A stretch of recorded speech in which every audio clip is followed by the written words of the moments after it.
Lauri, visi zinām, kur ir jābūt 26. augustā. Nu, izstāsti, kas tur notiks un kas ies vaļā 26. augustā? Superkaus čempionāts Grand Prix Kandavā.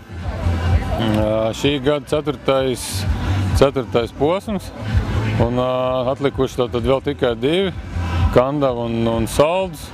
Tā kā šīs seriāls iet uz beigām, visu motokrosa sezonu iet pamazām uz otru pusi. Tā kā trasi centīsimies sagatavot cik vien labi var un arī gončikus uzaicināt, lai būtu interesanti skatītājiem. Kā tu vērtē? Nu, šobrīd jau ir ievirzījusies tā sezona jau tā kā otrajā, teiksim, daļā. Un kāds tavs vērtējums tieši pašam par savu sniegumu, par komandas un, nu, vai esi apmierināts, vai tomēr gaidīja kaut ko vairāk, bet, nu, kā jau pats teici, jaunieši čaļi neguļ uz lauriem, viņi grib lauri apdzīt. Jā, te jau visiem viens mērķis tikai... Bet vai tas ir slikti? Tu taču zini uz priekšu to saimniecību. Nu, protams, jā.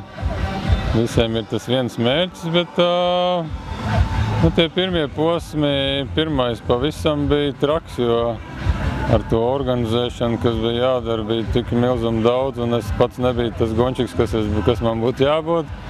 Un tās kļūdas bija ne tādām, kādām viņi vajadzētu būt. Bet pie tā viss, šobrīd esmu Superkaus kopvērtējumā 3. vieta, un turpat 2., turpat 1. un tā kā vēl gonkosim kopā, būs tiešām interesanti.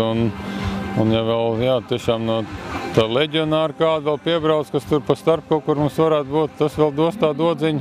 Un pa komandu diezgan ok. Mēs patreiz esam 3. vietā, ļoti līdzīgi ar Rodeo komandu, un tā kā vēl 2 posmi, un skaitīs tos punktus un tā tur, bet es pa savu komandu esmu diezgan priecīgs, un pagājušā posmā pa vienam mums 2. vieta, tā kā, to es nebiju gaidījis, ka tik labi varēsim, bet nobraucām gončiku to, ko mums jānobrauc, nebija tādas ķibeles pārāk liels kā iepriekšējos gonkās, un tā kā diezgan ir ok, un arī mūsu atbalstītāji priecīgi par mūsu rezultātiem, un tas tā no sirds uz sirdī tas viss iet, un esmu ļoti apmierināts.